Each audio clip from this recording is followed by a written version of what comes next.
Aleyküm ağayın. Salamasını görürmen. Bugün çok mayram bizden boşalacak demkekten otağız. Kırgız tilinin memleketlülük makam alganına 35 yıl olup oşonu mayramdap çıktık. Mayramda kanday mına o filarmoniyada. Oşogo çeyinki azaz vaqtda argaysidan aytarılçı. Men bilgende mına Fantan жаңы аянтқа geldim. Fantan atılmay turgan eken. Şunu жазалганын көрөлегелеп gelip жерге көрүп атам да. Мына азамат десе болот, өнүгүү десе болот. Ушундай өнүгүүлөр болуп атат. Прогрессивдүү туташ өнүгүү болуп атат. Бул ушу элдин маанайда ушундай болуш керек. Мына тууну кара, көзүң ачылат. Менимче тиги Манаста өзгөрдүм, кошпой калды тигинин баары. Убактылуу өкмөт жасаганда дуулдатып атчык элек. Бүркүт айланган аспанда деп убактылуу өкмөт деле убактылуу жасап баса берген экен. Манас кошпойт. Айтматов кошпойт, эми Кудай буйрсанын баары жасалса керек. Мына өнүгүү. Буга кубанып ушул жерден көрөлектерге айтып атам, абдан жакшы. Кудай куткулсун дейли. Анан кечээ мына интернеттен көрүп атпайбызбы? УКМКнын жетекчиси порт терминип алып Жалал Абадтын көчөлөрүндө жүрөт десе, аны ар кандай жасап атат. Азыр мен мына ушул пост жасап аткан балдарга, жаштарга айтарым да, эки жаат болуп эле салгылашка өттөй. Бул кой токтотпойсуңар мындайды. Эми жакшыны жакшы деш керек. Ал Камчы Ташиев мен тетиги СССРдин убагында канча жыл ушу кабарчы болуп жүрдүм. Айрыкча ушул айыл жерлеринде тоо таш таралат деген эмне деген ошо кездеги жетекчилердин көбү, мисалы үчүн Нарын областында Совет социалистик эмгектин жалгыз баатыры ошо кездеги Акназаров Корчубек.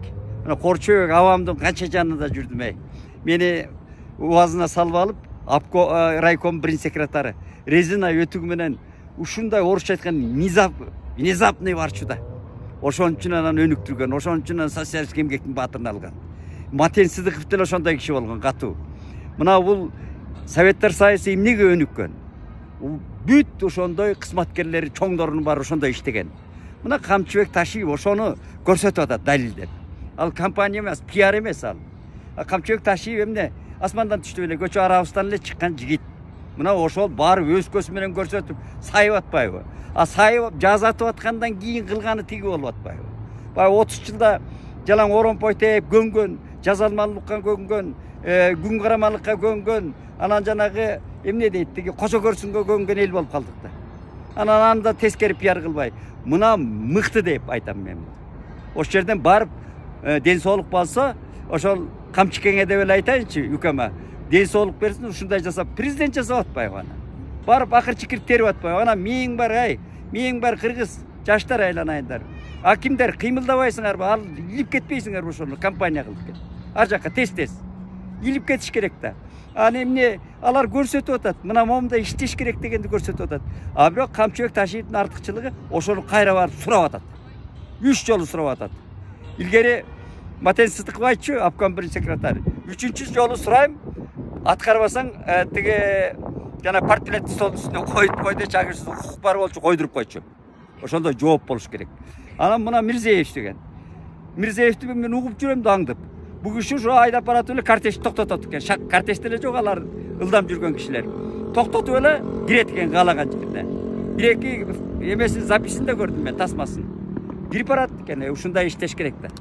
Анан бер жагын жылбай атсаң ушинтип иштеп атат. Өзүм инип алып барын контролдоп атат. Анан мына жакшылыктарды көрүп туруп, анан ошолорду кошуп айтып атам да.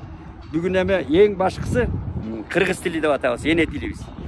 Канчадан бери ыйлап да айтып атабыз, катып айтып атабыз. Бүгүн мени кубандырганы, биз газетин чыгардык атайын.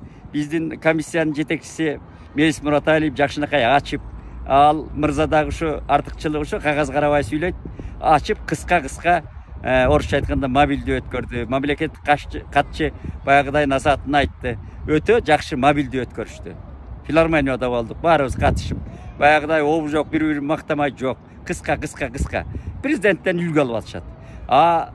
Мына жетекчи ошол жетекчини көрүп анан тез ошо буйрук аткарат деген ушул болот. Эми кыргыз тилин мен ыйлап эле айта бербей, бүгүн мынабы ар намысыбызга келтире турган бир киши бар биздин арабызда. Бул Юрий Бабков. Мен Бабковду орус деп кантип айтам? Бул Бабков эми андай биздин арабызда төрөлгөн көп эле орустар болду, кетип калышты, таштап элечи. Орусуң эмес кыргыз тентип кетти. Ушу Юрка дос экөөбүз теңбиз. Канча жылдан бери азыр таяк таянып калыптыр, калчылдап деп айтпайынчы. Таяк таянып ооруп жүрөт окшойт. Бүгүн мына концерттин чырайын чыгарды. Бүт жан дүйүн баягы түз ырдап, андан дагы ошондой меле баягы чырайлуу артисттердин баары. Алар профессионалдуу артисттер эмес. Кыргыз ырларын болгондо дагы ырларды репетиция жасап, даярдап, эл алдында чыгыштын жоопкерчиликтин үлгүсүн мына Юрий көрсөттү бүгүн. Баарыбыз мен духум көтөрүлүп, кээ бир жеринде көзүмө жаш келип, ырыспай экен ырларын. Эмне деген сонун аткарып беришти. Ансамбль досум Үсөн деген мыкты ансамбль бар экен. Айрыкча шаттыкпы коштоп турган би ансамбль деген. Анан айындар алар дагы абдан профессионалный улам кийинип алмай, момундай өткөрүш керек. Кыргыздар концертти деле чапан жапмай, анан эмне эзип эле ушинте бербей, анан бизде уялбай барып ошол акчасын алып алып тойлордо жана фонограмма менен ырдап атасың карай. Уят токтотуш керек муну. Мына ырчы болсоң жөн эле чыгыл ырда бүгүн. Юрий ошону көрсөттү. Мынабы башка улуттун кыргыз жеринде жашап, ошончолук эмгек сиңире турганын ушу ырлары менен бапкоп көрсөттү да. Шуну арыбызга келели, биздин балдар кыргыз ырларын үйрөнбөй калбадыбы, билбей калбадыбы? Эшитип баратасың, гамбургер сугунтуп атасың, башкасын жасатып атасың. Үйүнгө тамак жасабай калдыңбы? Кечинде бар эле самсаалап эле кай жерде отурат, балдар менен эле отурат. Бүт орусча. Мен аңдып кээ бир жаман көрүнүп айтасың. Ай, биз эне тилибиздин кусурурат, жерибиздин кусурурат. Мен Астанага барып келдим. 20 саат бою мына буягына бара эле келем. Тынбай жанагы жумшак автобус менен ушу тынбай жүрүп барып келдим. 200-300 чакырымда бир ауыл население адам көрүнөт экен. Чөл экен да жер. Муна эмес мен алтынды кабат катып койсоң да бир кыргыз тура албайт а жерге. Шаркырап аккан суулары эмне деген кооз жерлерди биз ата-бабабыз таштап кетти. Муну ардакташыбыз керек деп президентибиздин жана жасап аткан, көрсөтүп аткан, көзүнө сайып аткан. Мен эртең бир нарынды кыдырып келейин деп атам. Отпуск алып алып. Мен жердештерим эмне кылып атты экен, баа долоонун ичи кандай болду экен, бүт акырчы кирип алчу. Шулар эмне аткарып атты экен көрөйүн деп атам, барып тарттырып барын. Мына мындай. Эми жакшы маанай эне тилибиз биздин кыргыз тили өзү. Бул тек жөн эле жөн жай тилдер, эми тилдин баары эле эне тил. Ар кимки өзүнө сүймөчүктүү. Бирок биздин тил байыркы тил, бай тил. Улуу манас турат.